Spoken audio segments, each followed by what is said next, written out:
I am your girl, your diva, Sasha, coming into you live for another episode of Night Talks with Sasha. So, it's Friday, and I don't know about you, but I am so glad to for the weekend to be here.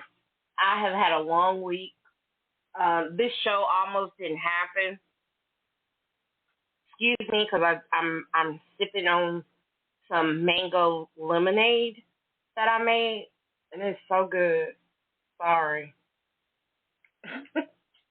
Anyway, show almost didn't happen tonight. I just haven't been able to focus, to get it done, to do my research, to do everything that I said I was going to do, and I just didn't get it done. So I had to come up with something quick. I was coming up with something. It wasn't panning out the way that I wanted it to. So I pivoted. And now we're going to talk about whatever. As you've read by the title, it's a kitchen table kind of chat, right? And by that I mean kitchen table, this is the stuff that you talk about in the house. Like, you're not supposed to talk about this outside, in mixed company. This is just stuff that we talk about inside, and, that's where it happens. So that's what we're having tonight. And I did it a little bit different. So I asked my guests, because it's not just me. It is three of my dearest friends. And so we're going to have some little girl chat, chit chat, talk, whatever you want to call it. And they're coming in with their own topics, right? I don't know what they're going to bring to the table. We haven't discussed it. I have my own topic. They have their topic. And we're going to talk about it. So, without further ado, let me bring the ladies in. We got two of them so far. Hopefully, the other one will get to call in a little bit, hopefully. Deidre, are you there? Yep, I'm here. Okay. Riri, are you there? Riri, are you there? Hey, Pookie Pies, how y'all doing? I'm good, girl. How you doing? I'm good. Hey, so, everyone. So, if y'all don't know who Riri is, this is Riri of Real Talk, Real Plans. She is coming in. She is the planner, evangelist, honey. Get your whole life together. She will get you right. Okay. So she is the main part of Real Talk, Real Plans with Riri and Coco. This is okay. Riri. And we have Deidre. Of course, you know Deidre as editor and CEO of HPS Magazine. Lady T is supposed to be calling in, so hopefully she will get an opportunity to call in momentarily. But anyway, okay, how y'all doing? Doing good. Riri, how you doing? I'm good. I over here sipping on me some coffee. You know how I do. I love it. Oh yes. What you sipping on tonight? So, long story short, somebody told me to try decaf coffee, and you know what my dumb ass said? What do decaf coffee taste like? Do it taste like coffee? I don't know, because I don't drink coffee. Right, but people who drink coffee, they know. Like, I'm sure I can't be the only person that's like, but do decaf still taste like coffee? Like, what? I don't know. Anyway, So I got some decaf coffee, and I was pleasantly surprised. So I have been trying to, if I make coffee like later in the day, I've been trying to try the decaf out. And I got like a Seattle's Best medium roast with some hazelnut creamer, and it is delish. Ooh, it sounds good. I wish that I liked coffee, but I don't. I like the creamer though, and I put creamer in my hot chocolate, so I make it really decadent, really rich, all that good stuff when I put it in my hot chocolate. But as far as coffee goes, it smells like a dirty ashtray to me. I think you just need to expand your horizons and try some better coffee. I mean, I may do, because that stuff that, like, okay, my husband used to like coffee, but he only liked a little bit. So I bought him some coffee once, and he had never heard of, because, you know, I'm in the South, he had never heard of Fanka, right? He had never heard of that. And so I got him the full Fanka. You never heard of Fanka coffee? Is it the cat shit coffee? The what? Oh, maybe not. Okay, never mind. Keep going. It's you know, you just mix in water, and then you got coffee. That's what it is. Gross.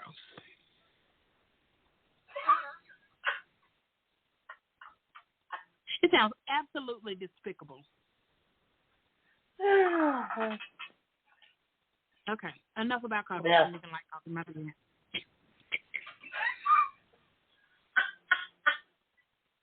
I don't have anything else to say. You said it sounds gross, so that's like, oh well, it hurt my feelings. But okay. So moving right along.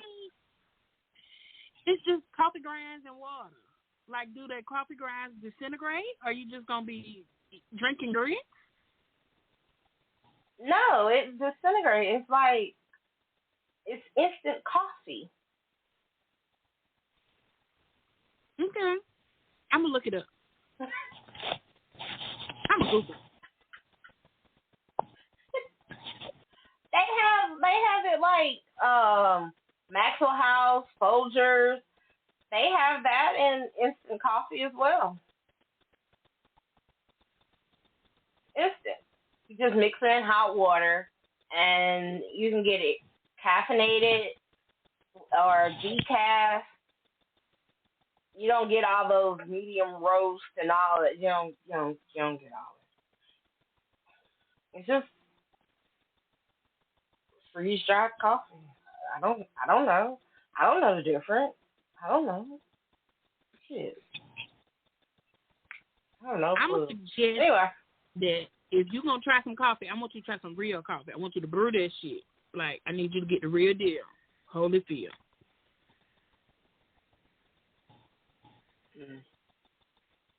Okay. Well, no. Deidre. Do you drink tea? Not often, but yeah, I like iced tea.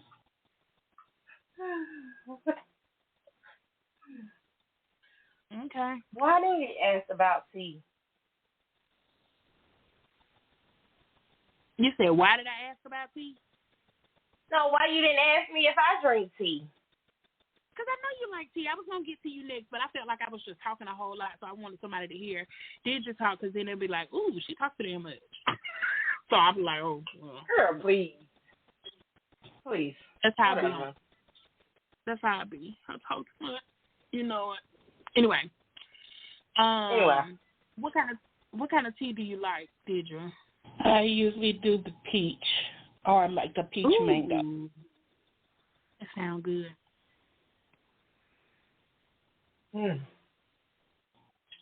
What's usually your flavor?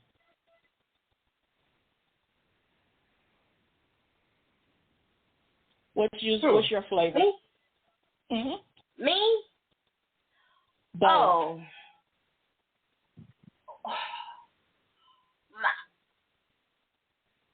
It depends on the day. Okay. So basically, I am a tea connoisseur. Um, I like Earl Grey, chamomiles. I like fruit coffee flavored, not coffee, tea. So herbal tea, peppermint, spearmint, wintermint, raspberry zinger, lemon zinger, honey chamomile. I also do a country peach and what else? Those are just a few. And if I want a caffeine boost, then I will drink some black tea because black tea in the tea world is equivalent to as much caffeine as a cup of coffee. And I will also drink my hot tea in the English way. So I will put cream in my tea, especially in black tea. Okay. Oh, you ready? Tell us you might as well drink some coffee. Thank you. I don't like the taste of coffee. Anyway. Can't tell you. Taste everything else.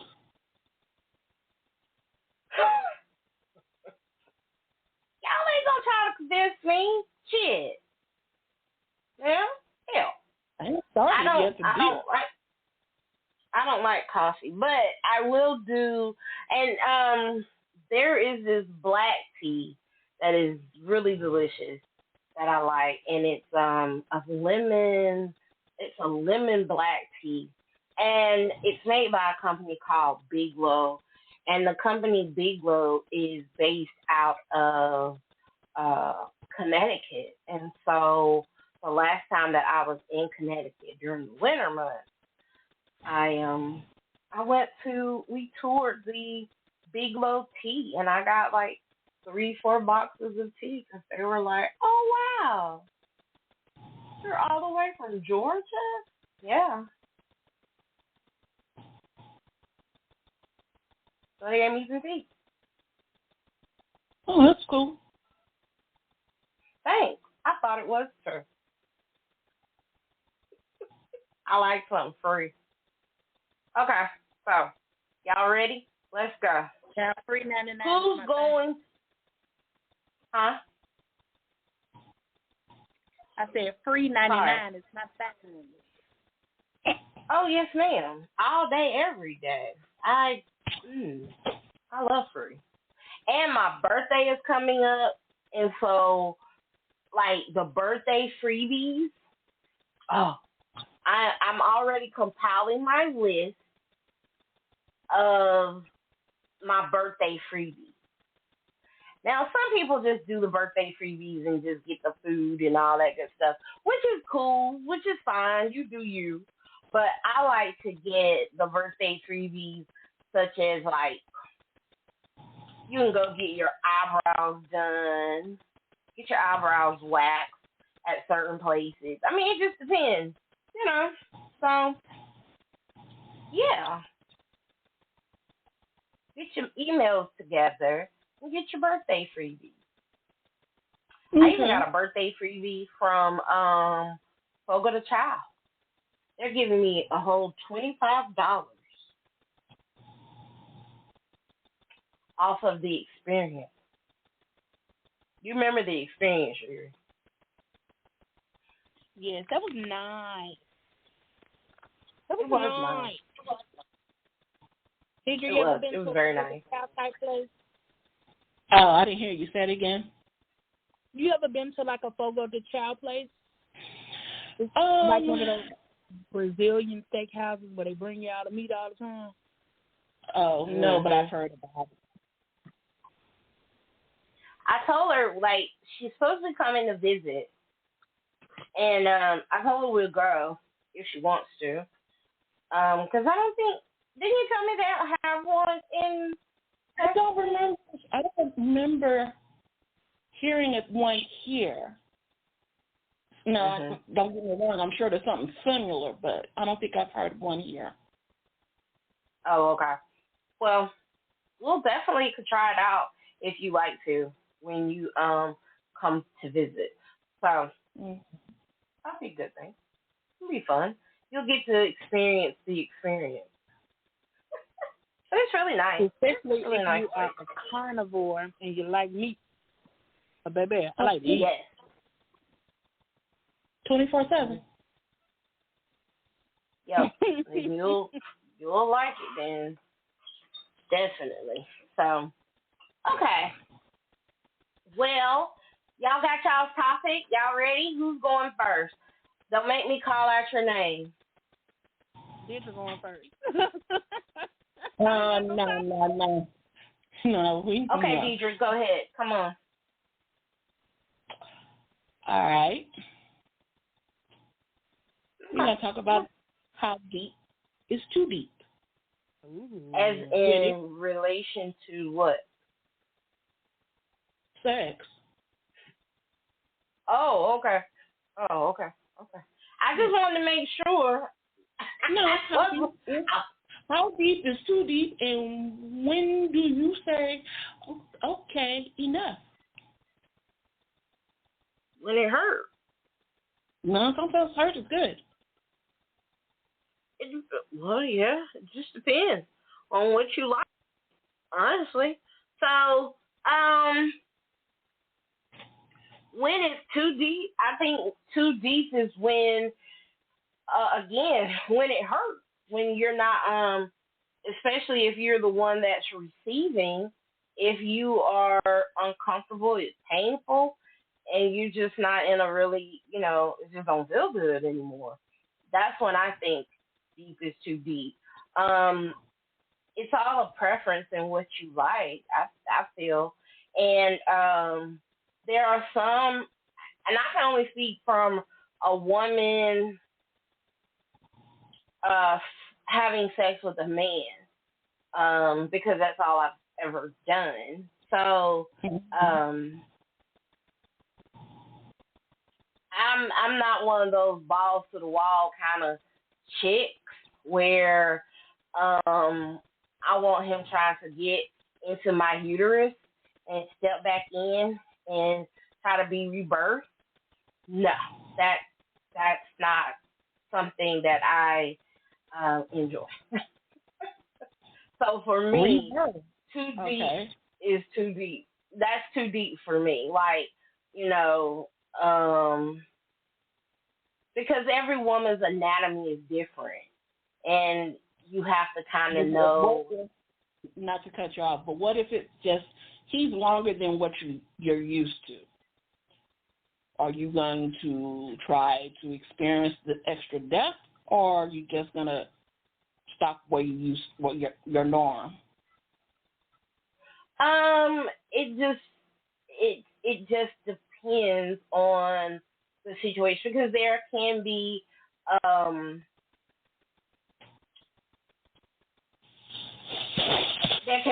moment in that there can be a time where yes, he could be too large. He can be larger than what I'm used to, but at the same time, it's his skill. Did he make it wet enough? Did he know how to, because the wetter that a woman is, the better it is.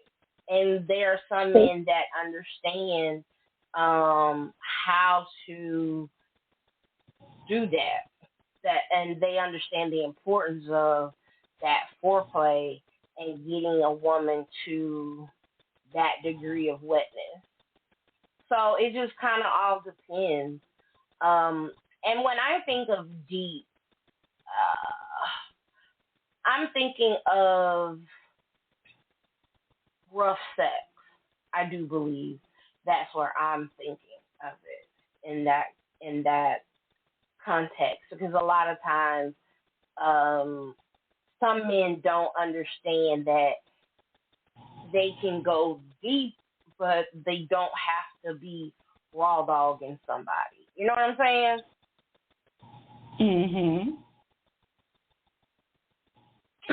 Well, we started out with a heavy hitter. Well, I was trying to get you to go first, but since I was the chosen one, I was like, okay. I ain't really in no topic, so I just kind of wanted to see what somebody else was going to, talk about first. But since we're on this topic, I have not had sex with a man in about 13 years. Okay. However, my son's father was quite large, and for us, there wasn't really a too deep because it was a lot of time to prepare, to get my body ready. And so my cervix was able to, kind of move out the way. You know what I'm saying? It wasn't like, you wasn't like jackrabbiting and jumping up and down on me. It was like working. Yeah, working to it. Yeah. Exactly. So never really, too deep feeling. Now, when I was young and hoish, after me and him, of course, I had got with this one chick, and she used the strap, and that thing was huge. It was huge. And I was just like, what you think you about to do with that? But again, she did the prep work. You know what I'm saying? So it didn't feel, too bad. So I don't know. I think there is, for me specifically, I don't think there is no too deep as long as you are doing what it takes for my body to prepare it. Because if that thing can push out a whole human, it can take whatever you got to offer. That's what I would think. Me personally, that's what I would think. But I want to hear others' perspectives. Well, and I've been, and I'm sorry, go ahead. No, I was just going to say, that whole jumping up and down, jackrabbit, don't nobody want to do all that. Like, I'm too old for that shit. Yeah, that's the early 20, that's the 20-year-olds. Everybody don't need to go all that crazy. Because you can do that with a 2-inch and it's still, And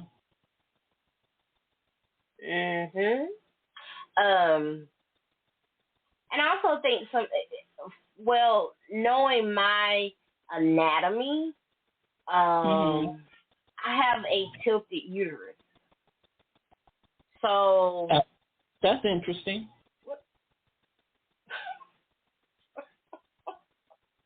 Yeah, I have a tilted uterus, so it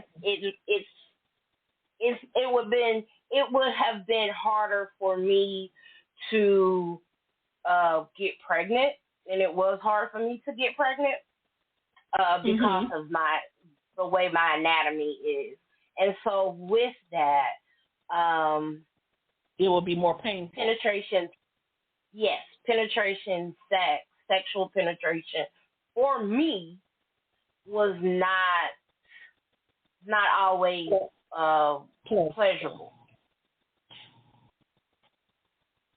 Okay, so I think you can So you can be, get your body, be prepared as well as you need to, but at the same time, you also, like I said, you have to know about your anatomy. Now, there are different positions that you can be put in where you can definitely. Now, one of those positions is doggy style, in where the tilted uterus is not, the pain isn't felt like that. But missionary sex for me is sometimes painful. So, yeah, I just told all my business, but that's okay. Yeah, it's okay. Yeah, I'm grown. Shit. Your business was already told. When? How? She did a hot seat. Oh, well, yeah, I know, but I didn't. I mean, I did a hot seat, but I didn't go into these types of details about my anatomy. Okay. So, but I mean, I don't have a problem. If I had a problem, I wouldn't have said it. But anyway, so my topic is, Riri, you want to jump in here, or you good? Absolutely not. You go first. Okay. So I'm going from a different angle. I'm not gonna talk about sex off the rip right there. So my angle is, my topic is about bullying in comment section on social media. Like people that funny. I mean, yeah, they are, but to a certain degree they are. But then to me, it's like, so basically and the reason I asked the question is, I'm sure, I don't know if y'all know about the young lady. What's her name? Sika, whatever her name. She always say, "Hey y'all," she's always eating on on live and stuff like that.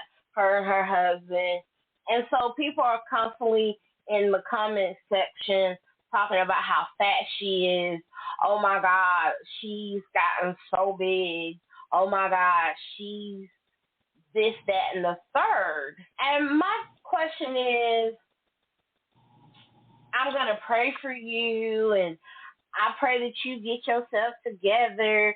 So my question is, when do you pop off and be like, bitch, fuck you?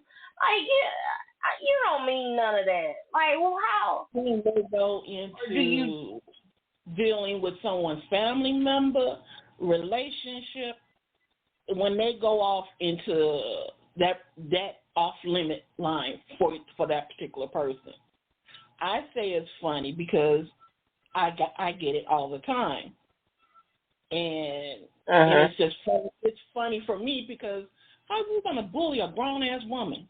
Seriously, and a sarcastic one at that.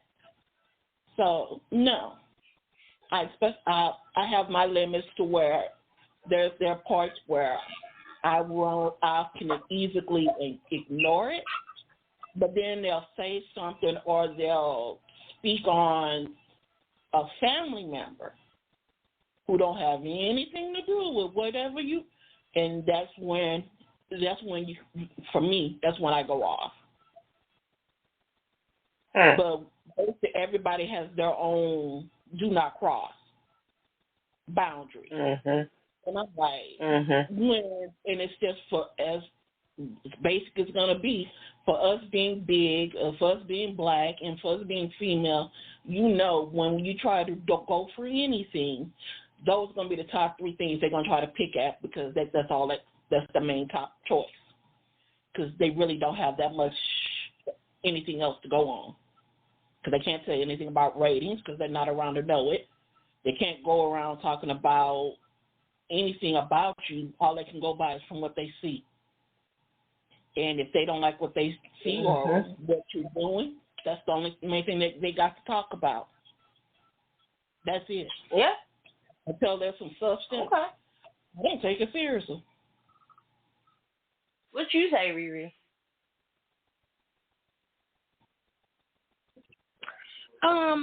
So I have so many thoughts because I was going to talk about my rabbit hole of the week, right?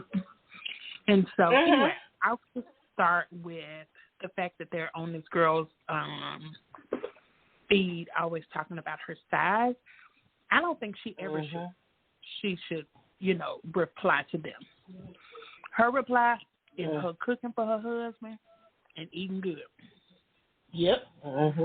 Continue on making her videos. Yeah. Pretty Fat Girl Gang says, never clap for a clown and become part of the circus. You get what I'm saying?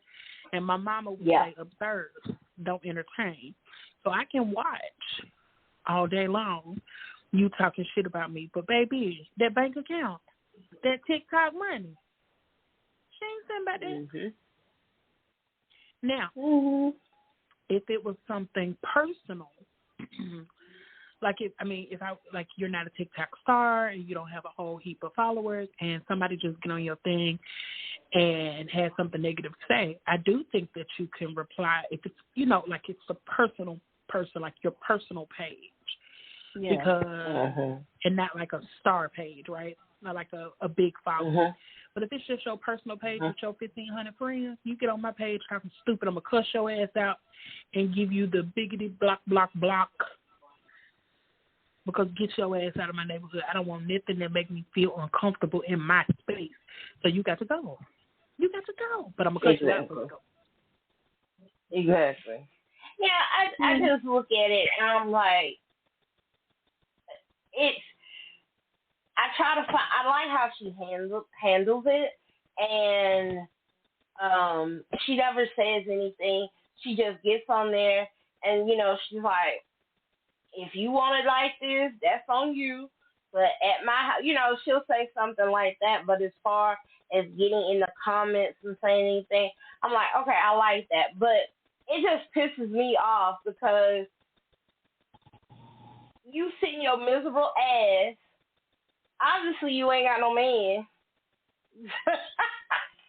You ain't got nobody that you know what I'm saying? You don't have nobody that you doing that cares about you in that aspect. You just they just miserable. They're just really miserable people. But you sitting here watching. And so she's so bad, she's so this.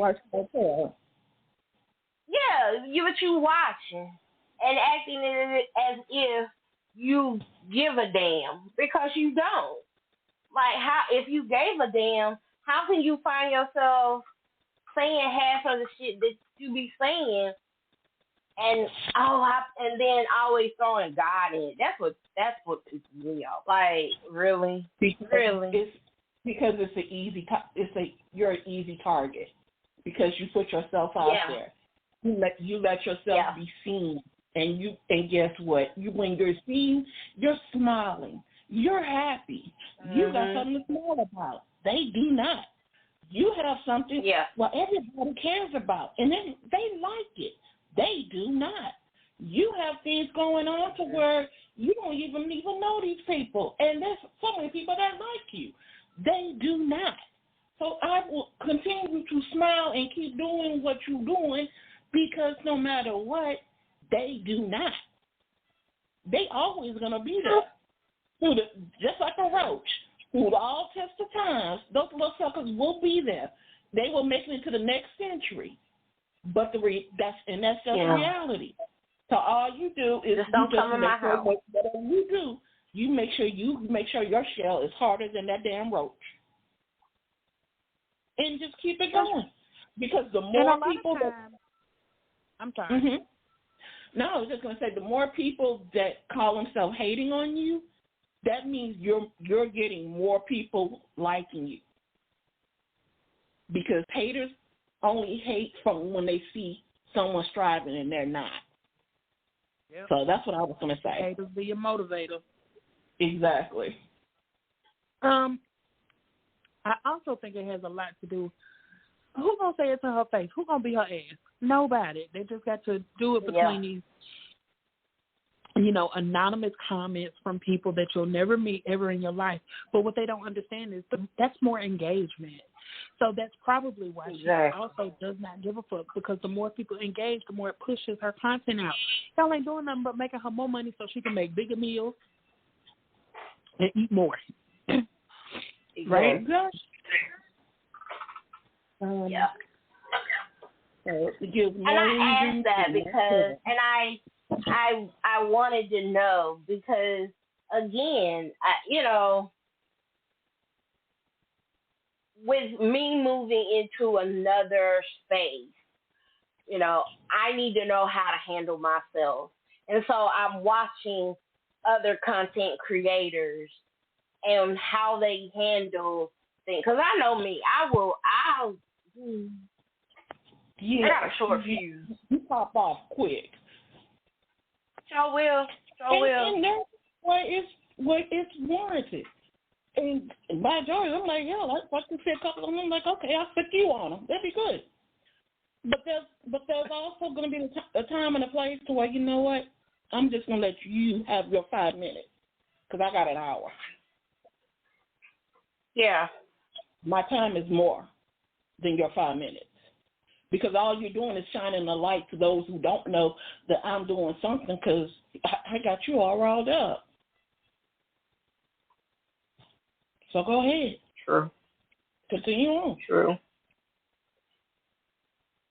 That's why I say a lot of times people have to remind themselves or have people in their corner to remind them you don't have to respond back to negativity with negativity. You respond back by continuing on. Living, doing what you're doing. Not ignoring, if they want to call it passive aggressive, you just like raising your nose up at them. Whatever it is, I call it living. You keep doing what you're doing because you're going to be dealing with different scales of that same crap, and you know you got to move on to the next one. That's true. Because there's always going to be somebody that don't like, and the ones that get on my last nerve is the undercover. The ones that be acting like they rooting until they find out, they rooting against you, not for you. They all in the face one way, but behind your back another. But then when they get found out, it's a whole nother thing. They gaslight and talk about who said it, who said this, who said. I'm like, let's go back to what you did, brother. Sister. Okay. Riri, what you say? What's your rabbit hole? 2 seconds. And I told you I like to eat, right? Mm-hmm. And over here we eat dinner as a family. But baby, how about the family that ate the dinner without me? I had to come in here and sneak and get me a chicken wing, okay? So I'm sorry, y'all. That was rude, but I had to eat. That's okay. You're good. So always going down these internet rabbit holes. And when I say rabbit holes, I'm like, you know how you just start looking at one thing and you're like, what the fuck going on here? And then you just go deeper and deeper and deeper and deeper, right? Yeah. So since we started talking about this plus-size influencer who's eating, I'm going to talk about this rabbit hole that we call Girl World. Baby, okay. Listen. Okay, it is a wild ride, but hear me out and follow me. So ultimately, Girl World follows, they call them LOL cows, wild cows, but basically they follow these 2 fat girls who have been on YouTube for about 10 years who always say that they are trying to lose weight. They try and lose weight, and then they do mukbang. And mukbang is just eating all the food, right? So these 2, Foodie Beauty and Amberlynn Reed. Well, we're going to talk about Amberlynn Reed. Both of these are two white. Everybody hates them for these number of reasons, pretty much because they're both liars and they treat people really bad. They're very manipulative, and they basically have an addiction to food. And so if you know anything about addicts and the way that they behave, you see that they have, addictive behaviors. Well, anyway, long story short, Amberlynn was dating someone that she would call Valentine. And then Valentine comes, she said that Valentine had a wife. So they stopped talking to her. So then Amberlynn is immediately dating someone that they call Tommy. How about they found out that Tommy was a feeder? A feeder, who don't know, are people who like to feed their partner to watch them get chubby and they like it like that. They just like to feed them. Yeah. A feed, Okay. right? Yeah. And so, of course, Amberlynn is like, no, Tommy's not a feeder. Baby, let me tell you how the internet be interneting. Because they done found that this chick was a whole feeder, had a whole past partner who was over 1,000 pounds in a nursing home, immobile, and died. She done fed the girl to death. They done found everything out. The woman who passed, girl, she has been like on, Dr. Phil and, all these shows about her side. How her ex-husband loved it and all this other stuff. So, anyway, I'm not going to keep going down that rabbit hole, but I want to stop there. And I want to know, since we talked about sex in the beginning, and we talked about, like, that kind of reminded me of, like, fetishes. Like, some people have, like, size kinks, right? So now that we're talking about this feeder, so many people are against ALR, like, getting with her because they're like, you're finally going to get yourself killed here. Like, don't fuck with a feeder because all they want to do is, like, keep you, fattening you up, and you're going to be immobile and you're going to die. Do you think that should be, is that a sustainable kink? What do you think about it? Like, where are you when it comes to kinks that could possibly be harmful? I mean, there are people who like to cut, people who like blood pain, people who like knife play, people who like flogging. Is that more detrimental than somebody feeding you to death? Like, where do you guys stand on that? What do you think about it? I think if you don't have a balance of whatever it is, you're screwed either way. If she gonna deal with a feeder, she better hit that. That's her motivation to hit that gym to counteract all the shit that he's about to try to shove down her throat. They are already like morbidly obese now. I mean, I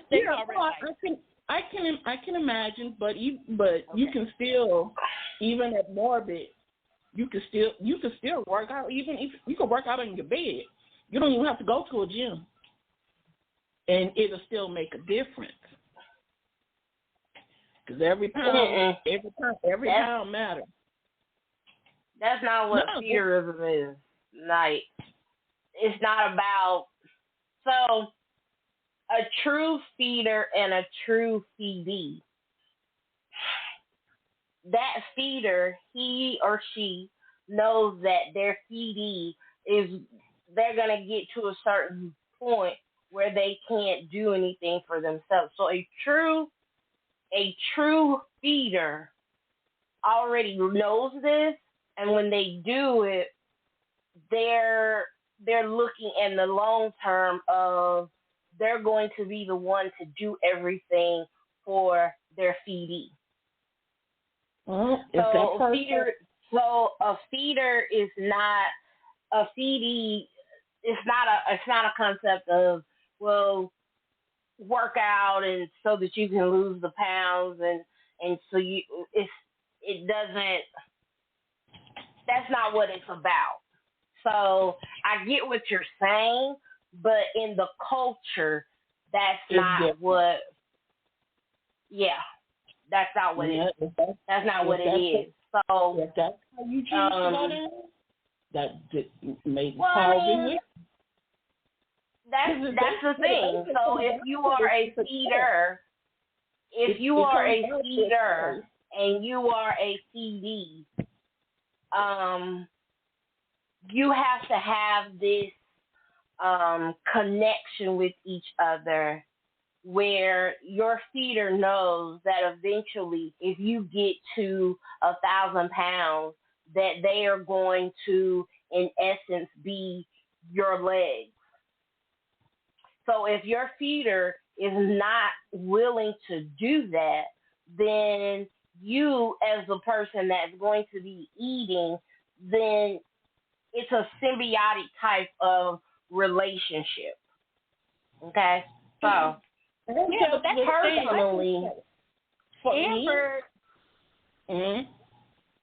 I'm sorry. I was just trying to clarify that. the Tommy girl is definitely a feeder, but Amber says that she is not, quote unquote, a feedee, right? But everybody's like, you about to be.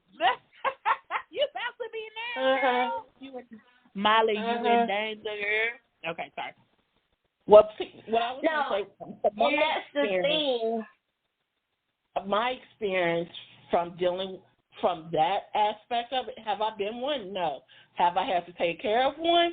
Yeah. And the husband, because I worked in a nursing home, and the boy still came and tried to feed her while she was in the nursing home because he could not lift her. He could not turn.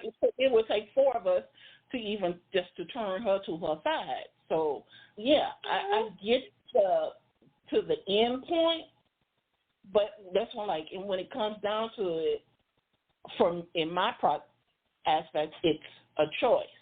If you know that you're putting yourself in a situation, just like what any other addiction comes with drinking, sex addictions and all that stuff, it's as much as they say chemical imbalances and all that kind of stuff, to a certain degree, it comes down to a choice. Are you going to go this route, or are you going to go the other way? And when you make that choice, be prepared for what comes with it. So and that's what I'm saying.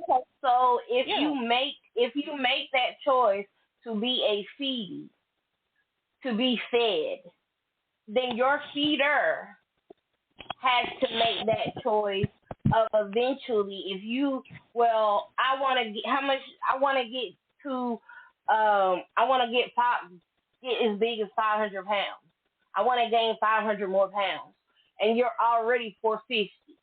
So that's what I'm saying. Your feeder has to make that choice of saying, okay, I know you're going to get to this point because I'm not going to stop, because they have an addiction of feeding people and vice versa. My personal opinion about it is that, to answer your question, I think that is detrimental, especially for a woman that is already of a certain size, because there is no guarantee.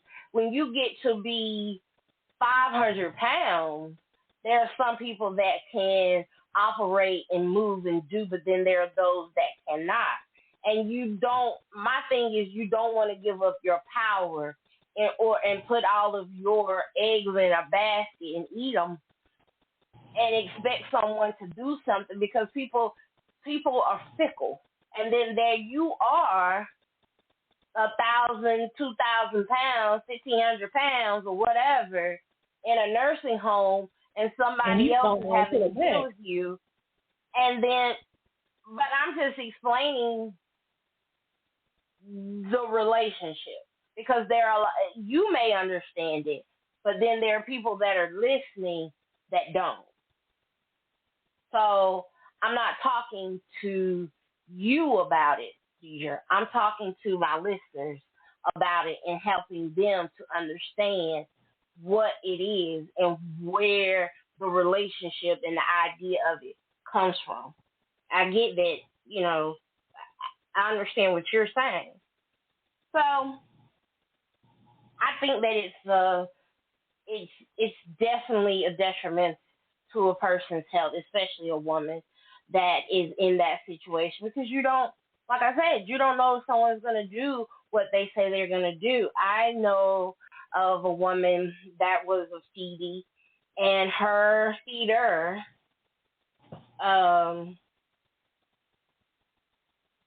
they were supposed to be getting engaged, and he broke up with her.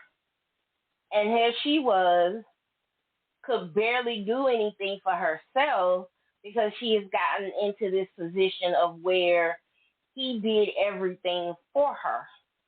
He got all of her food.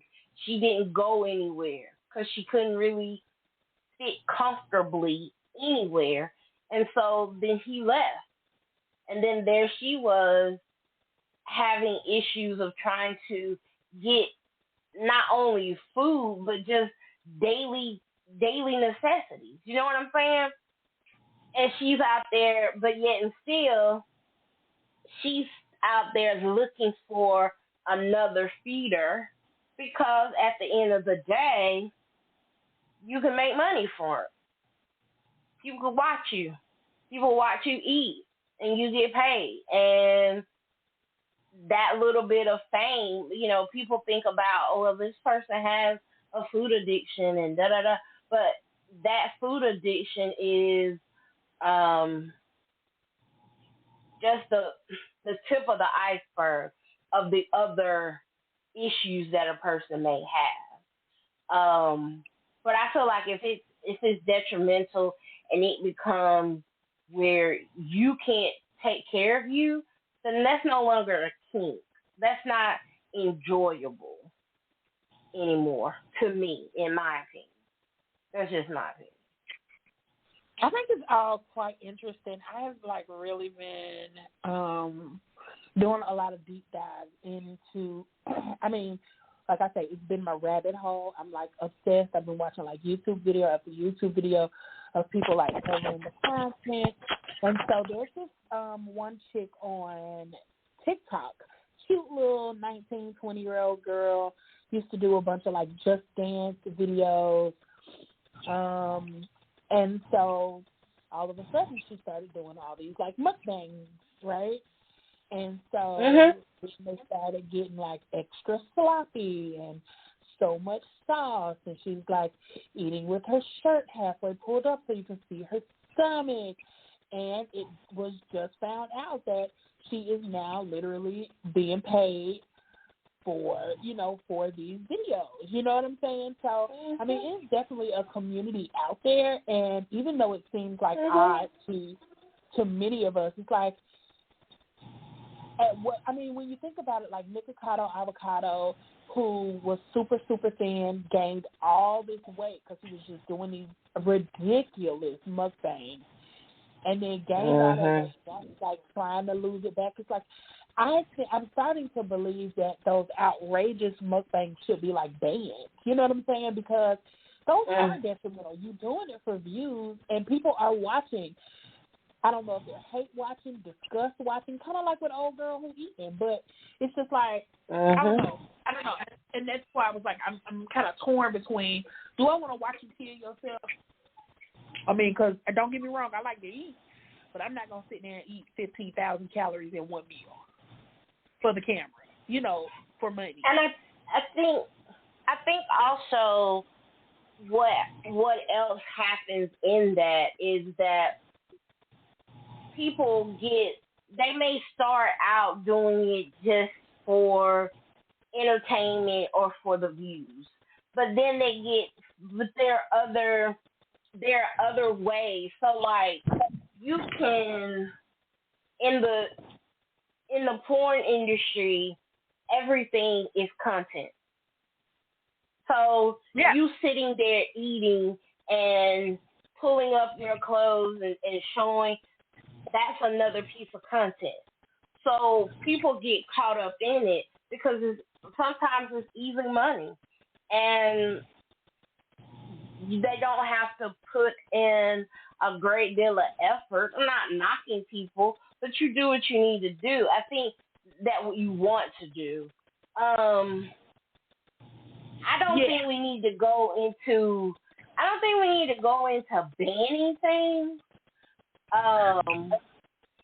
Because personally for me, when you go into banning things, then what else are you gonna ban? You know what I'm saying?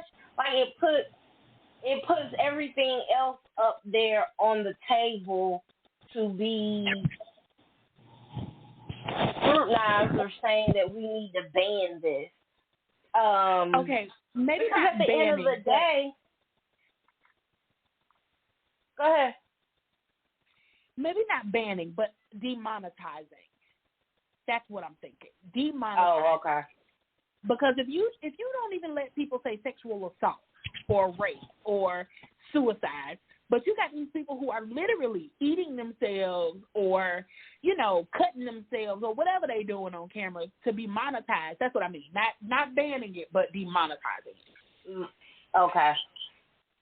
I can respect that. Yeah, I can see that because when you look at it and with the amount of people that are being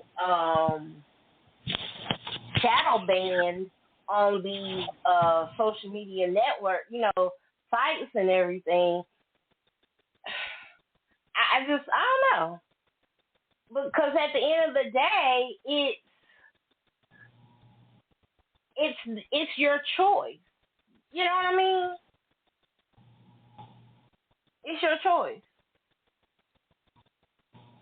So if we go to demonetizing it, then a lot of things need to be demonetized. Then, you know, that is out there that shouldn't be, but it's not, because again, like you said, there is a market for it.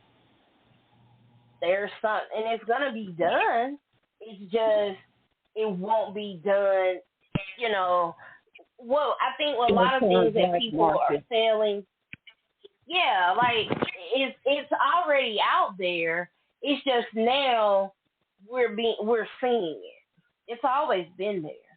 We're just now seeing more of it.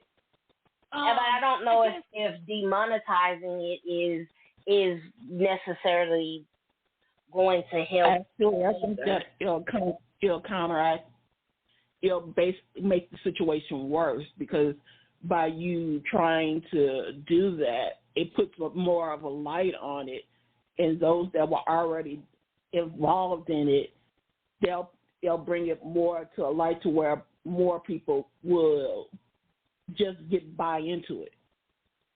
And even if it goes back into like going into the black market or go back down, it will still bring in 9 out of 10 more people, because you remember that thing that was going on and it got popular, even if it was negative.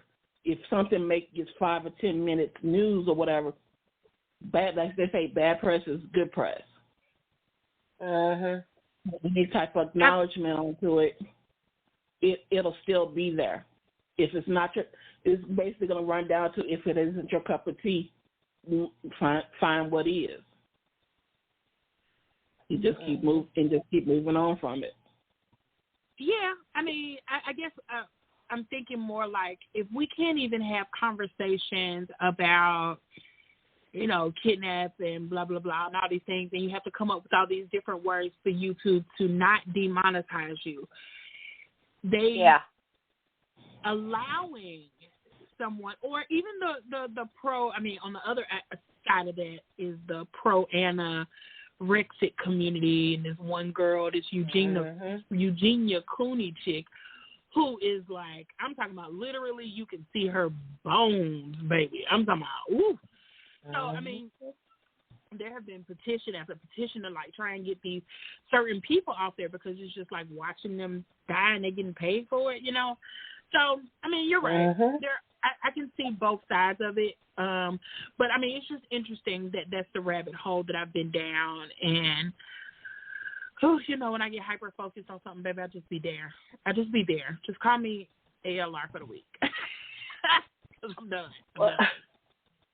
Well, I was, speaking of rabbit holes,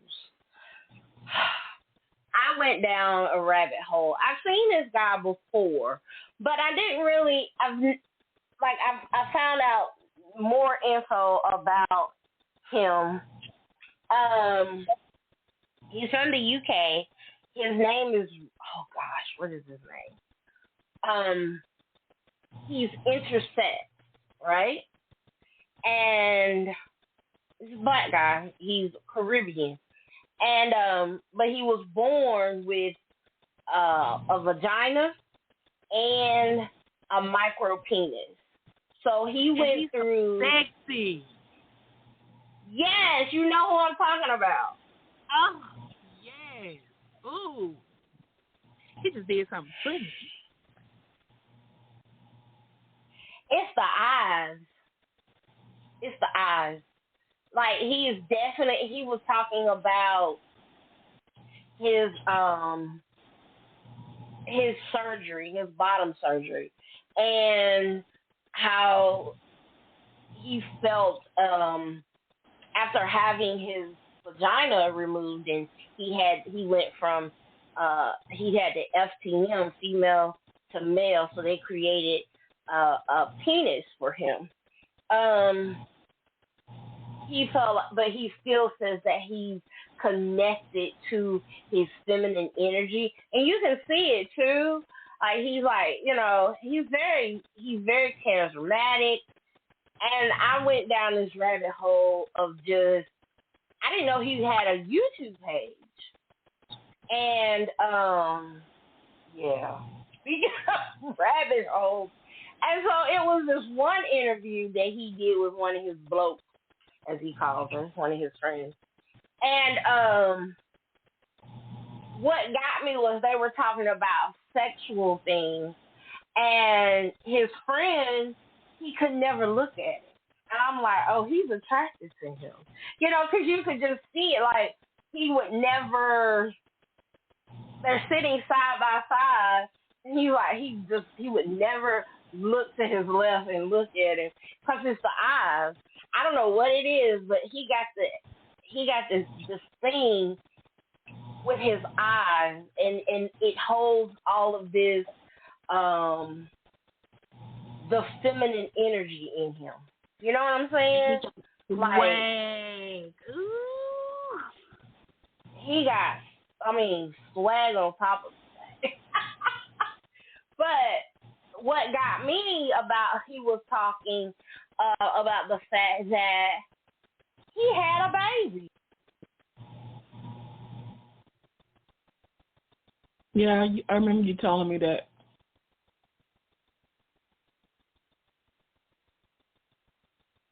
So, remember I was just talking about the person who strapped me with that big old dick? Mm-hmm. She had two children. She did what? And she had two children. Mm. And then and then before she even changed, I don't think she ever changed her bottom, but before she started to change, she already had her kids calling her daddy. Mm. And me too, yeah.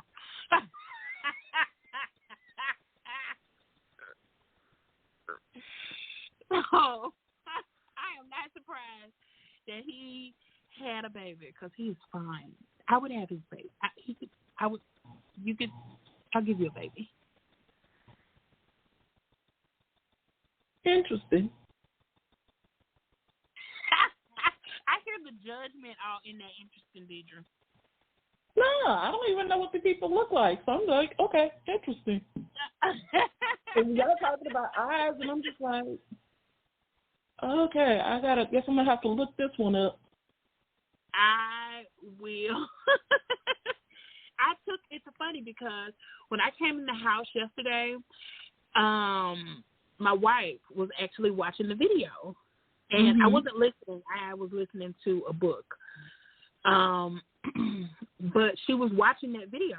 And so today, the video popped up on my YouTube. So I took a screenshot to send it to her, like, the Google people be listening. You know what I'm saying? Yeah. And so I'm going to send it to Sasha, the diva, so she can send it to you.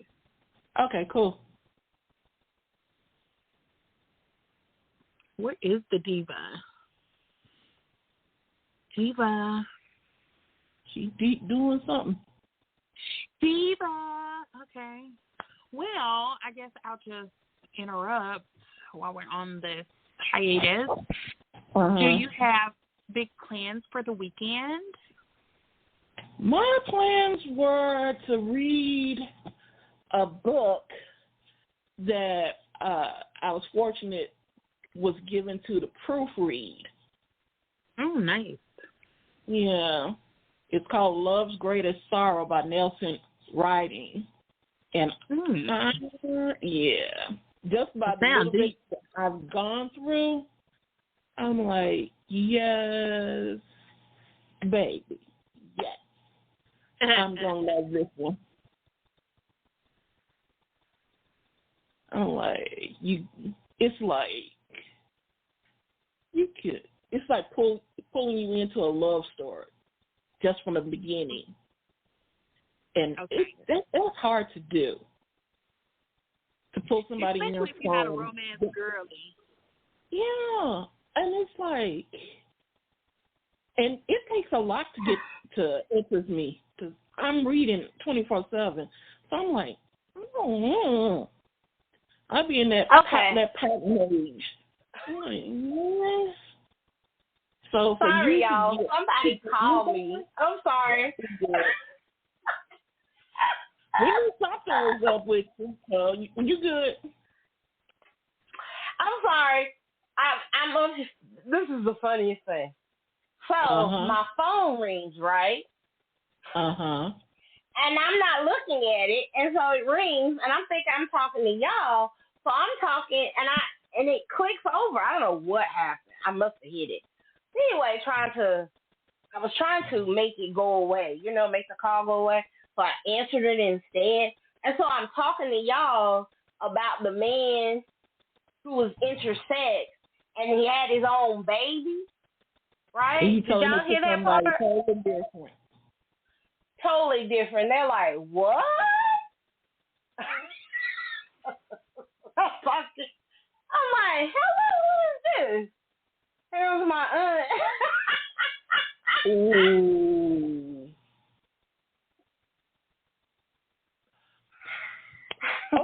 What you said? What the hell you got going on right here? I'm like, I know she looked at her phone like, what in the hell?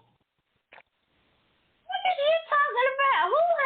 What man had a baby? I said, Auntie, how you get on the phone? That's why it took so long. You had some backpedaling to do. It took so long because that and the fact that, and then I couldn't get back in. I was like, you ain't going back in. That's like, what is you talking to? Who you talking to? I said, I'm doing podcast. Oh, Lord. I don't answer. Anyway, Lord have mercy. That was funny. Yeah, because I'm picturing the look of shock. That was not, she was expecting hello and not a hello. What? Yes, exactly. She's like, what? Who are you talking to? I said, what are you talking about? Then that's what she said. What are you talking about? Who had a baby? What man had a baby? I'm like, Lord. Jen, let me call you back. Anyway, so as I was trying to say, I didn't mean to interrupt y'all conversation. Thank y'all for keeping things going for me while I'm telling my aunt stuff. Talking about men having babies. Yes. So anyway, after getting through watching all of those videos, so I came into another video of a woman that is transgender, and she's female to male, right? Mm-hmm. And this has been about 3 years ago, almost, 2 years ago. 2 years ago, she's documenting her FTM surgery. So she's the first African American black man that has documented his surgery, and he's in Texas. Okay. And he's married. And the hospital that he goes to It's called the Crane Institute, I think. Well, But huh? I've heard of that one. Yeah. And so I was watching that because at first, before that particular hospital in Texas, Kay thought he was gonna have to go to San Francisco to have the surgery. So the surgery took 8 hours for them to take his vagina and turn his vagina into a penis. Yeah. Okay. I was like, And you told that to your aunt.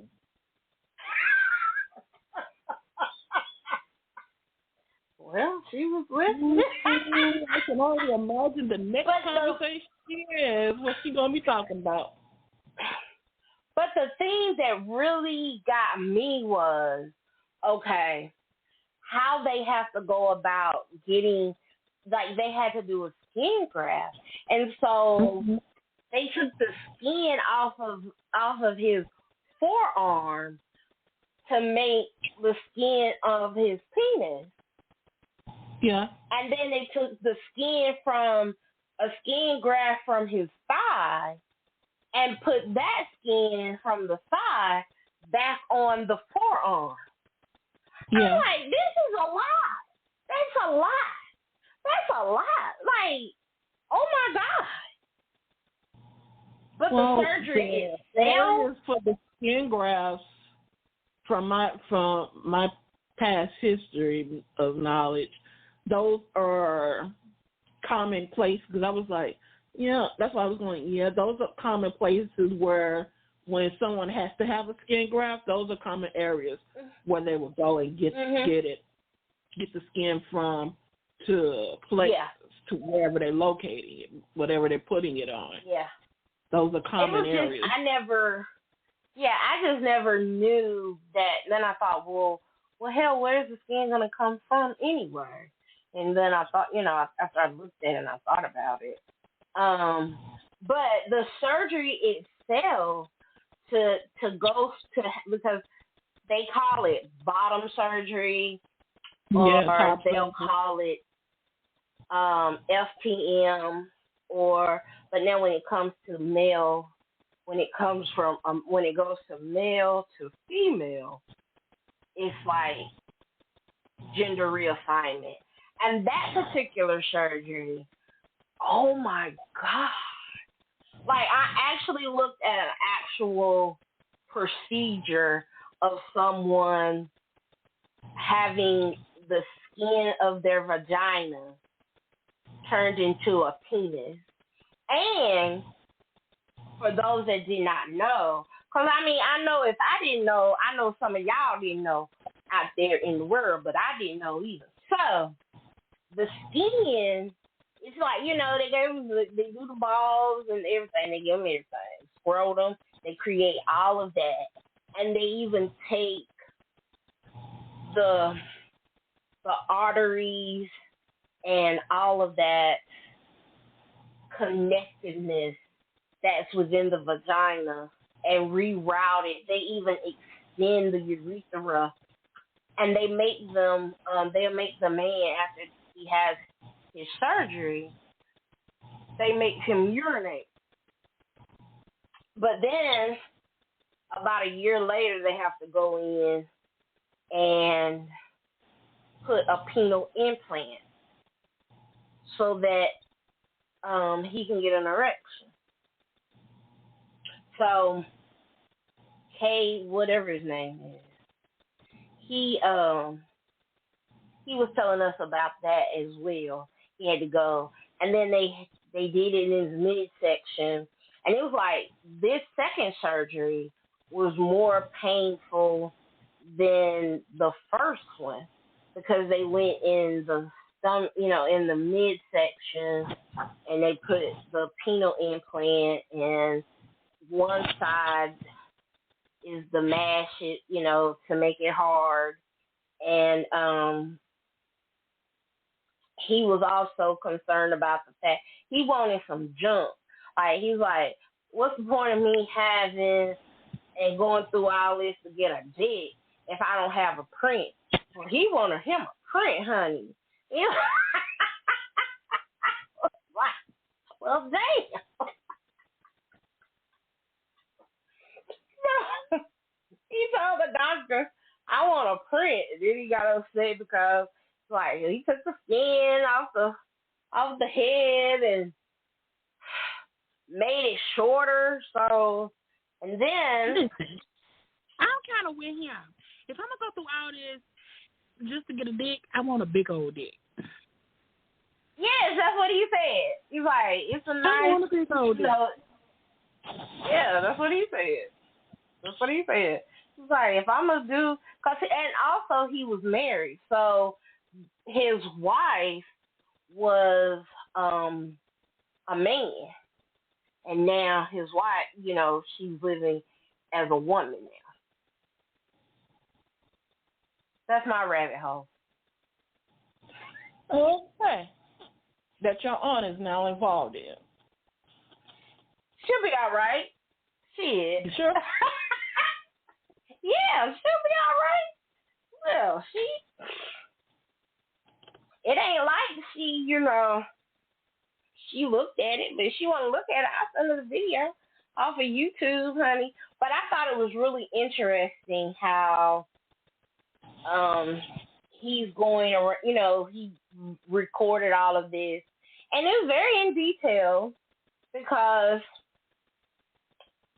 there are no black people that have had this surgery, or they had it, but it was never documented. So I was like, okay, that makes sense. That's really, yeah.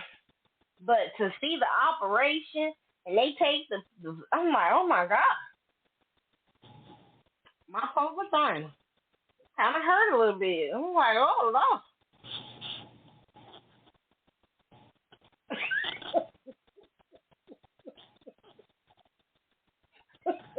Okay. Well, I am always interested in stuff like that. So, me too. you know, now I'm like on Google, like, where can I find this? See, my well, opinion now I is a bit can send it to you. Oh, we know. I can send it to you. I'll send you the video because it's on my YouTube thing. Yeah, I watched all the videos. There's the last video, he did an update, and it was about 7 months ago. You know. And now that he's had his other, you know, his second bottom surgery, he's more, well, at first he was very reserved, very, you know, had a lot of anxiety, depression that he was dealing with. But now he seems more outgoing, you know, not as closed off as he was, you know, so. Oh, and then he said that it was a page. I can't remember the page, but he's like, you can go to this particular page and you can actually see a picture, a naked picture of my dick. Oh. Please and thank you. I need to see it. I need to know. Thank you. I'm just too nosy not to know. Huh?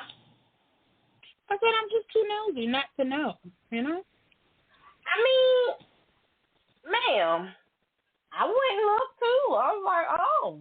And then he's going to get it tattooed. And so, because the color, you know, got to get the color. And the intersexual from UK, he's talking about doing the same thing. He's going to go get it tattooed so that it could look more, so his penis could look more realistic. I'm like, oh, you gonna get a, now, you know I'm crazy. Nah, get that vein, you know how you get that vein? Yeah.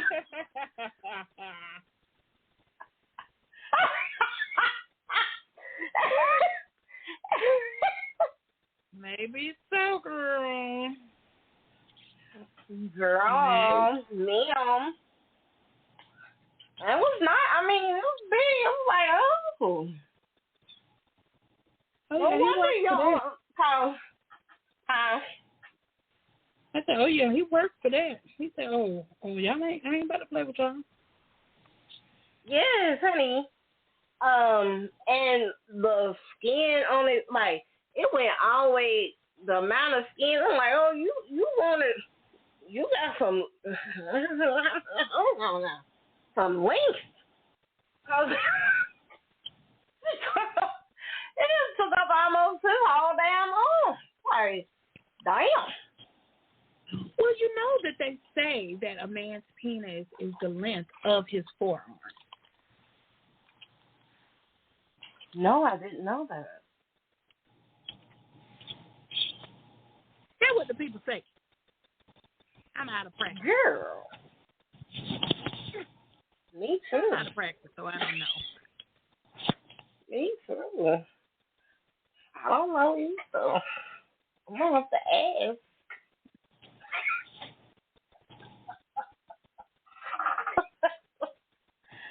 I have to look and see. Because I already asked questions. So, about the I mean, they just be lying. They're going to lie. Like, don't. Oh, yeah. They are. Like, but it's okay. You know. Okay, maybe sometimes. Maybe not the forearm. I'm thinking the tip of the finger to the bottom of the hand. That's what I'm thinking. Tip of the longest finger I was to the like, bottom of the hand. My bad. That's a lot if you talking about the forearm, ma'am. I mean, strong like a baby. Yeah. So, that was my rabbit hole for the week. Then I had another rabbit hole today. Did y'all hear about the girl that was met the man with his children at the airport in Orlando with her baby, and he was supposed to, he done flew her out to go to Disney. You heard about that? Nope.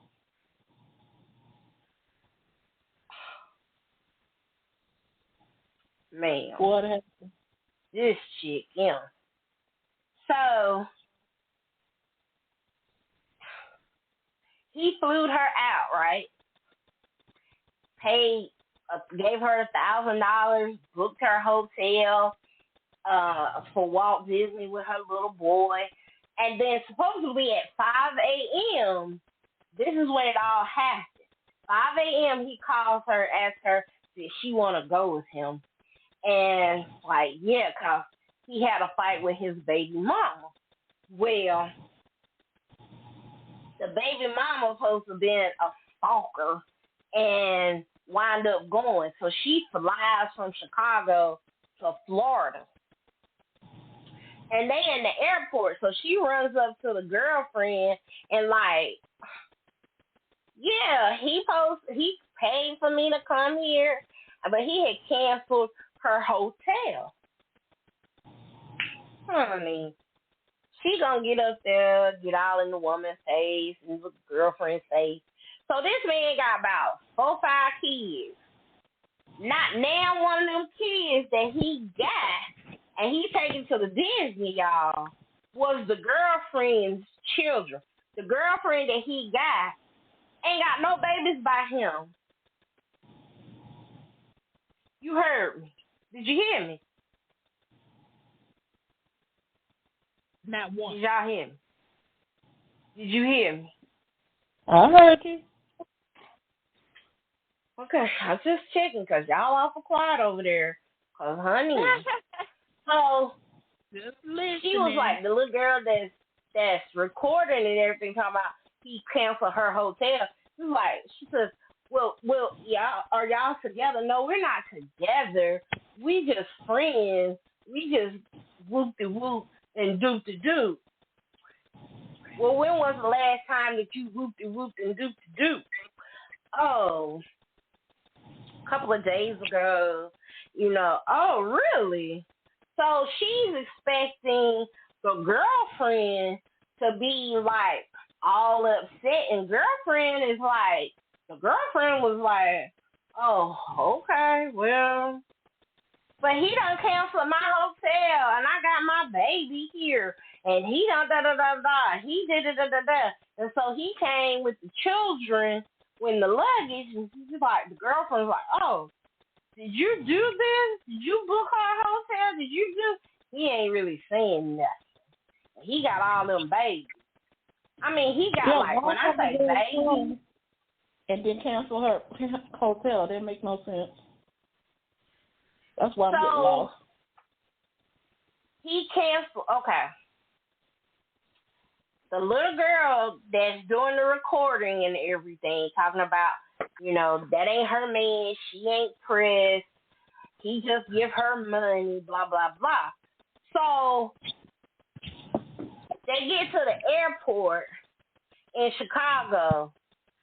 He gets on the plane, but the girlfriend that he ain't got no babies by, but he got a house full of children, he ain't got nothing by her, supposedly, allegedly, shows up and gets on the plane, bulldozes her way to get on the plane. I don't think that's what really happened. So when that happened, he then canceled the hotel that he had got for little Miss Whoop-de-Whoop and Doop-de-Doop. And she was on the airplane flying into Florida, sitting beside the woman, telling the woman in the airplane, on the airplane, all of her business and what this man done and all of that. And the woman was then going to give her some money because she didn't have any money to get her an Uber. Are you with me? Barely, but go ahead.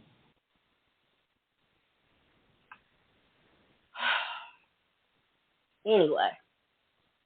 So he was trying to take two girls with him. So what had happened was his girlfriend, so he supposedly got into an argument with his baby mama. Now, I don't know who the baby mama is, but basically, yes. He was, to me, it seems like he was trying to fly them both in, and because they were both women, were at the same hotel. He had got them a room at the same hotel.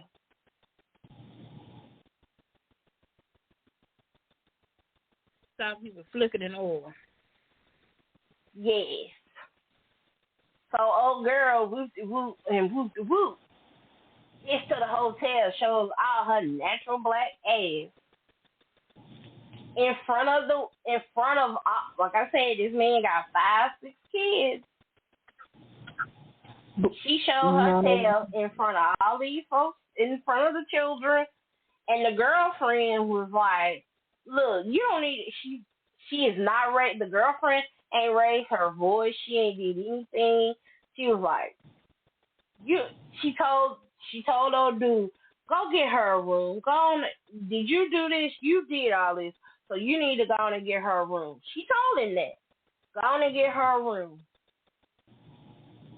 Instead of little girl moving her foot out the elevator, letting these people go on about their business, he come back downstairs, do whatever he do, get the room. She gonna put, no, you need to get me a room. You need to get me a room and an Uber. What you need an Uber for? You gonna be right there at the hotel. So she going off. Honey, I don't care. I know you don't care. I know. Anyway, so the woman at the hotel, the manager's like, y'all gonna have to stop or I'm gonna have to put all y'all out. Y'all too loud. Don't be doing this in front of the kids. They're children. She's like, come on. I'll get you a hotel. I'll pay for it myself. That's what the manager at the hotel said. She paid for her room. And then there's her baby and the woman at the hotel downstairs was like, yeah, but you don't need to act like that. You know, now she want to fight me. Yeah, but you don't need to go to jail because you about to go to jail. And when she told her little ass that she about to come to jail, she piped down. And then she goes upstairs and didn't nobody get to go to Disney because it was a tropical storm in Florida. But she gonna be like, well, why? I had my money. Everybody talking about I should have had my own money. I should have paid. Why would I have money? And he flew me out. I'm not supposed to use my money. That's what he for. That's what he did. And I'm like, girl, because obviously he getting you and the girlfriend and the children. She gonna be playing mama while she down there playing mama with them 5, 6 kids. He gonna be coming down here with you. Cause why else would he put y'all in the same damn hotel? Easy access. And honey, so anyway, another rabbit hole that I went down today. Girl, that is a swamp hole, okay? What?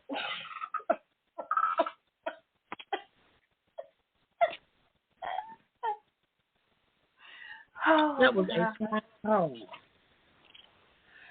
Girl.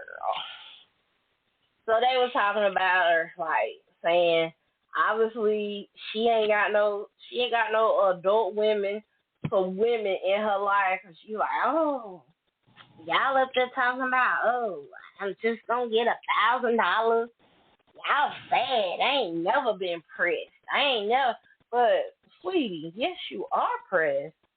Because why are you acting like this if he don't mean nothing and you just want the money? Like, really?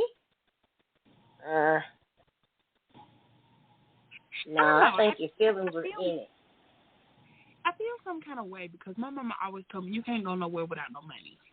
Yeah. Exactly. No matter what. I mean, especially like out of town, right?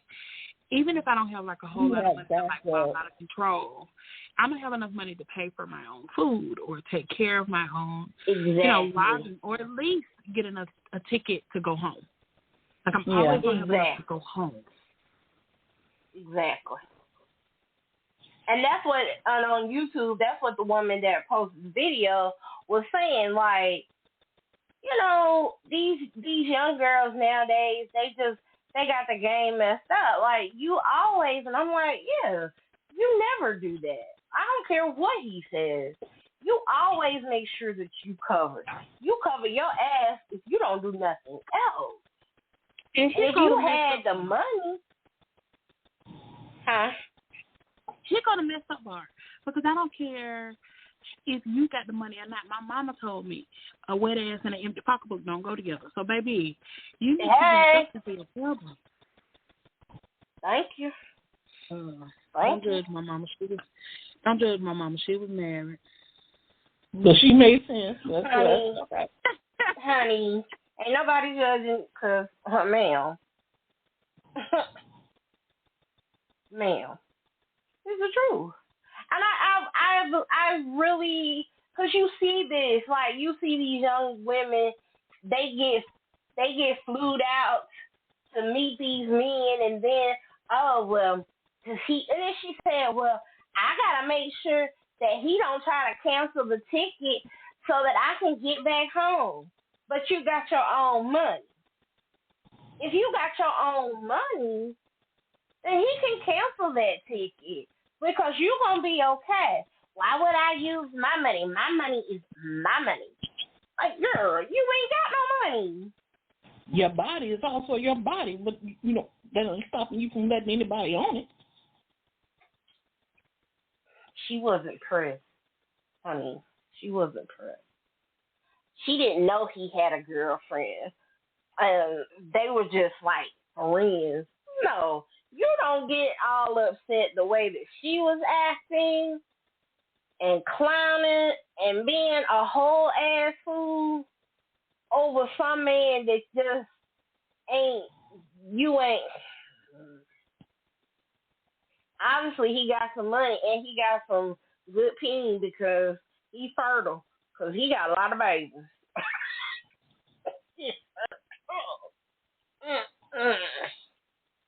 No.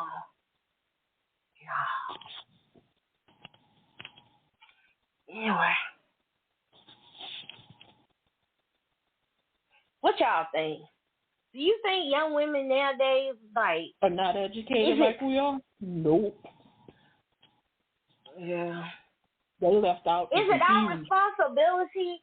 Do you think it's our responsibility as now the aunties to try to help, or do you think that they just too far gone? Because they gonna be like, you don't know, you ain't got nothing, you know what I'm saying? I think that's the problem. I think a lot of women would be willing to try to mentor a lot of these young ladies, but their attitudes are so stank. All attitudes are the stank ones.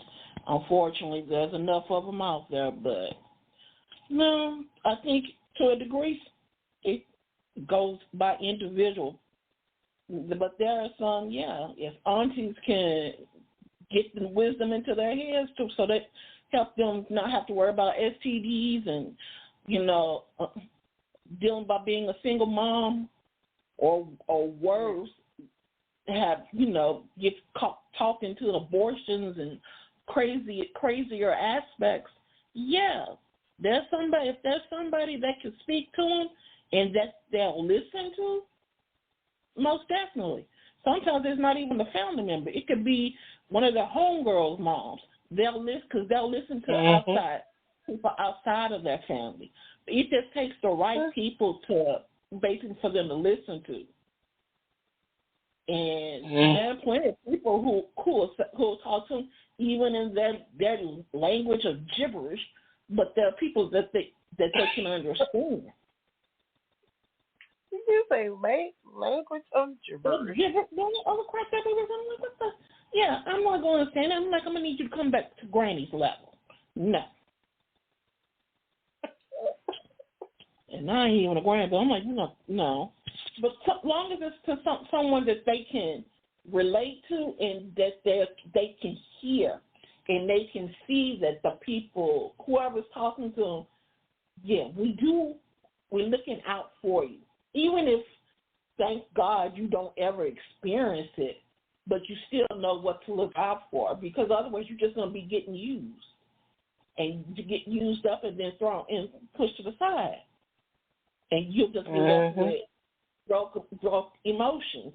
You'll be like a broken female, and it'll be like, no, because nobody taught you. And a lot of times, the attitudes is because nobody even tried. Those attitudes be just guards up because it's like, okay, well, I see everybody else getting, affection and things told to them, and they don't. So their guard is up. It's like, okay, well, forget it. And the reality of it is they want it. They just never had it to know how to even accept it. That's when the problems get involved, is that they come showing them what they think that they want to see when they don't know. Well, I can agree with that to a point. But I also think that if you want something from someone, whether it's whatever it is, be a listening ear or some wisdom, you have to be open. And there has to be a mutual level of respect between both people. And I'm not saying that they don't. If they've never shown it, how are they going to know how to accept it if it's never shown?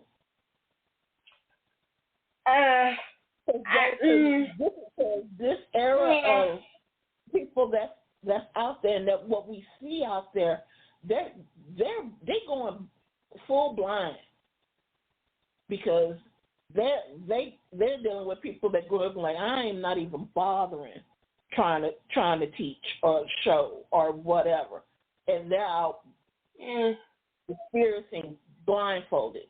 They don't have a clue. They're learning as they go. So that makes that chip on that shoulder bigger. So when I say, yes, respect of all, that's automatic, but there has to be a comfort level to where that chip on that shoulder goes down, because there is respect. They see the respect, so they can, and they listen. But it's not. But just because they listen to that one person doesn't mean everybody's going to see it. They have to deal with it. They have to be open to it.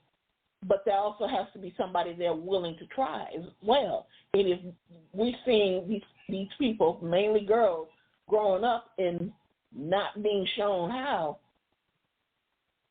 what to look out for, you're gonna run into attitudes because they've already been ran into. I think that I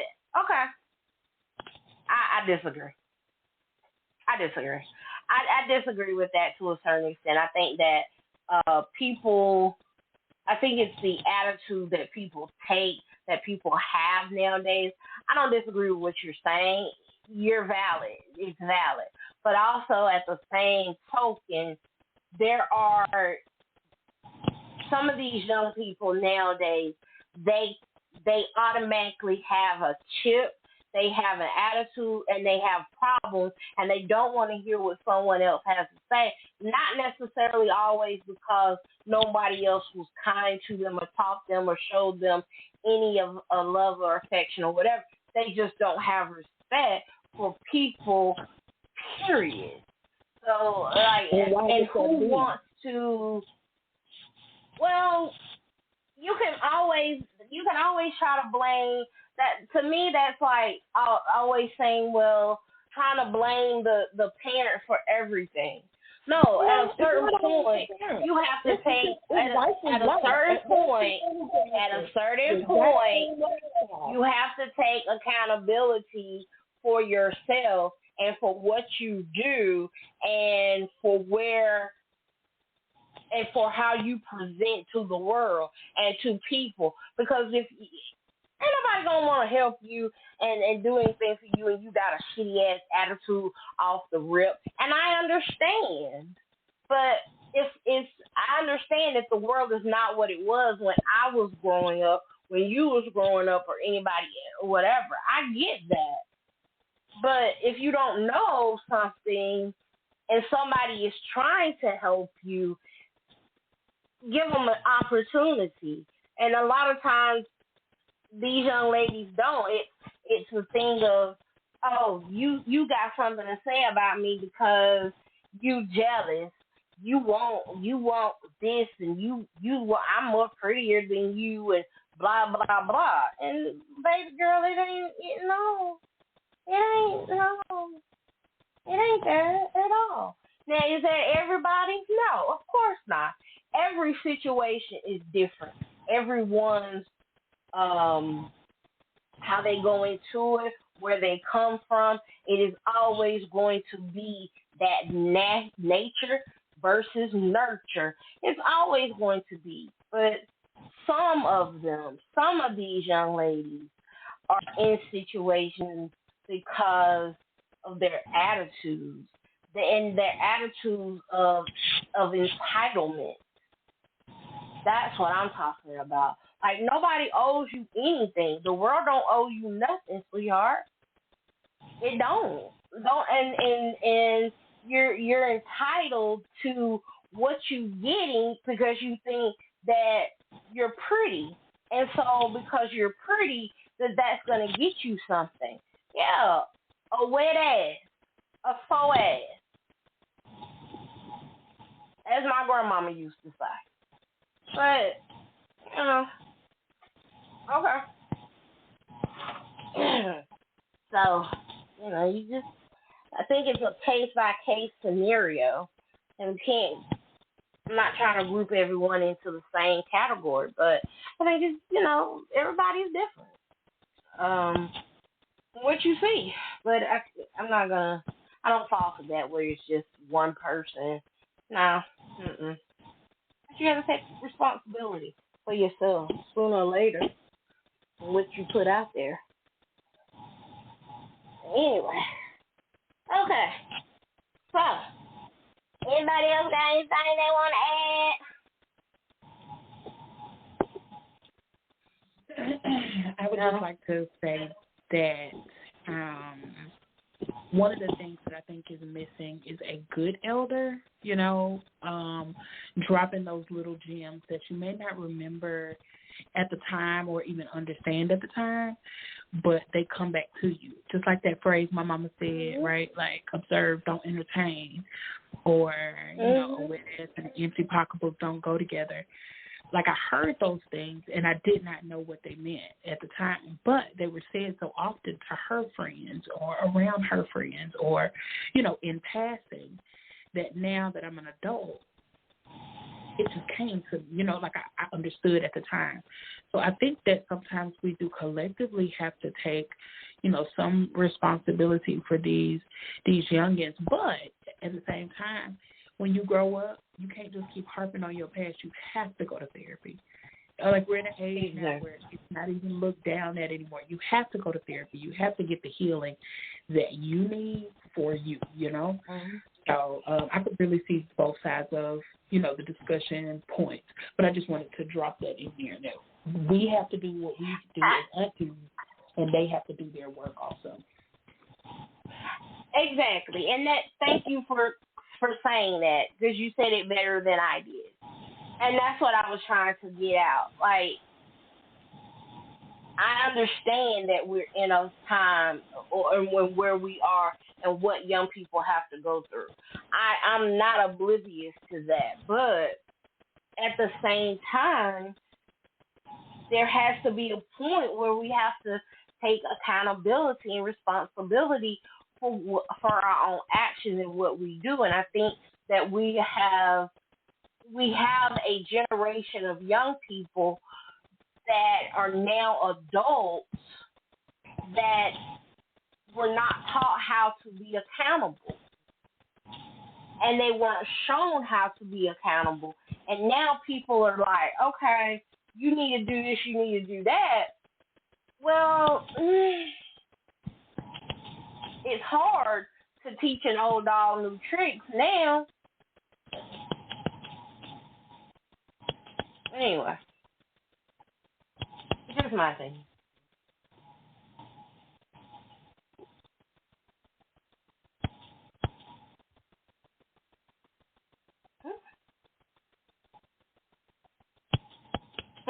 Anyway, sorry, I got a text message. But yeah, that's it. So, Riri, you want to tell about what you got coming up? Promote yourself or an episode or something? Because I'm going to end the show. Oh, sure. Real Talk, Real Plans is a planner-ish podcast where we talk about functional planning, decorative planning, and the community we have. You're like, what the fuck is decorative planning? What the fuck is functional planning? That planner that you buy at the beginning of the year that you never fucking touch again. That agenda, that calendar that you say you're going to use and it's going to change your life and help you set your goals. Well, baby, we talk you through it, right? We talk about how to make it more usable for you, more feasible, more productive for you. I even do a midweek check-in on Thursdays on Instagram. My Instagram handle is Real Talk with Riri. We even do a accountability thing on Thursdays where we just open our planner and write down shit that we did do, shit that we want to do, shit that we hope to do, the naps that we take, that we wash the dishes. We got up and we washed our ass. We try to make sure that we are accountable for all the things that we do because we look like nothing. But, baby, getting up and brushing your teeth every day is a goal for somebody else, and you did it. So we're going to write it down and accept it and love it.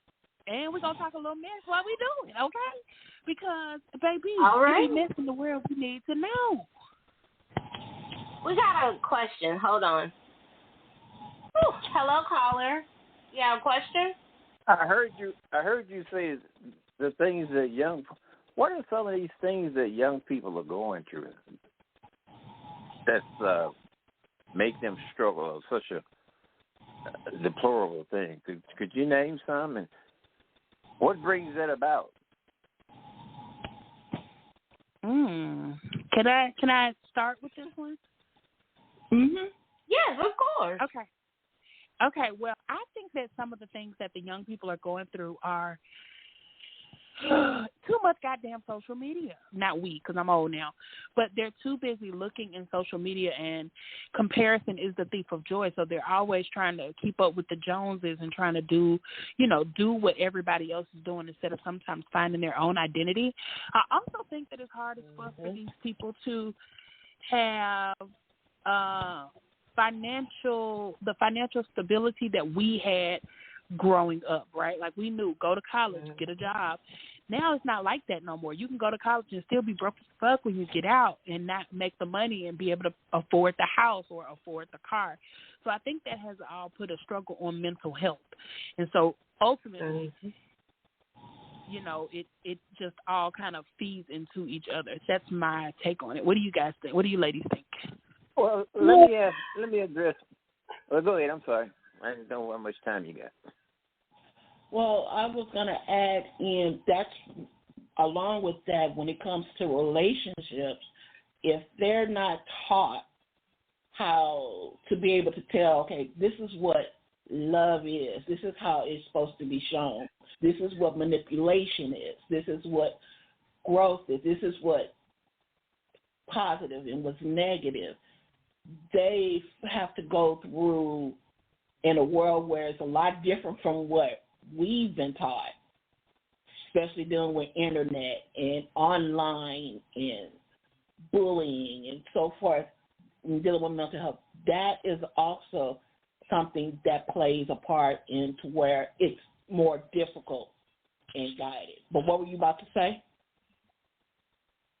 Well, as far as some of the things that you may mention, that's the person's fault themselves. You may mention the attention span on the. Well, where are the parents at? You may mention about the income. Well, there's high-paying, high-wage jobs that's going fulfilled in certain fields, like STEM fields, for instance. You can go on the National Society of Black Engineers website, and there's no less than 8, 9, 10,000 jobs that's recently posted that's going unfulfilled. And then as far as the relationship's concerned, I don't know how to explain that one. But that's not society proper's responsibility. That's the family. And if these people are adults, then that's something that they need to be dealing with in the proper manner. That's all I want to say. Okay. Well, thank you for your comment and for your thoughts. I appreciate it.